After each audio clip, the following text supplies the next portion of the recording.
I would say the skinny bundles are a bit like the buttons on the phone.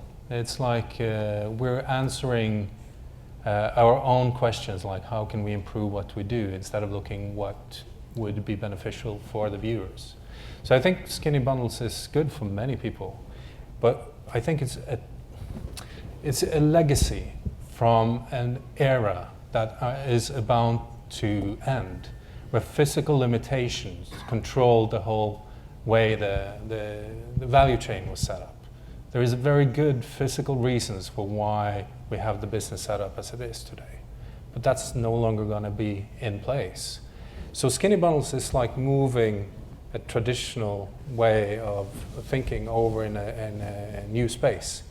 Well, I believe the young people, they see it so differently. And if we look at them, and they're going to be all people, if given time. So I always, ever since I had my first son, he was like, that's the kid I'm working for. When we started like doing OTT services in Europe 15 years ago, he was like my target.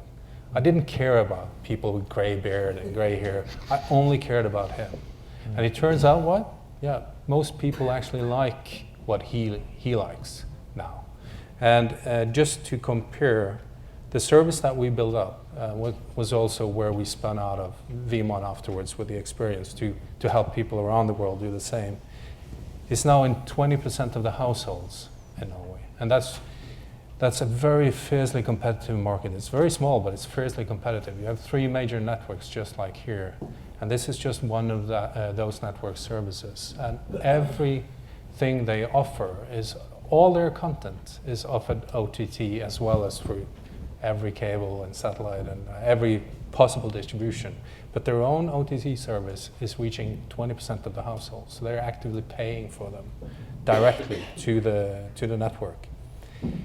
And I think that's because they are content focused and user focused and viewer focused, not technically focused. They look at what does the viewer want. And we see that as a trend in Europe that has probably gone OTT like quite many years before here. The industry wasn't as successful as here, so it was breaking up more easily. But what we see is people are levitating towards provider of content and the people who curate that content, and not the people who just are like the technical deliverers of that content.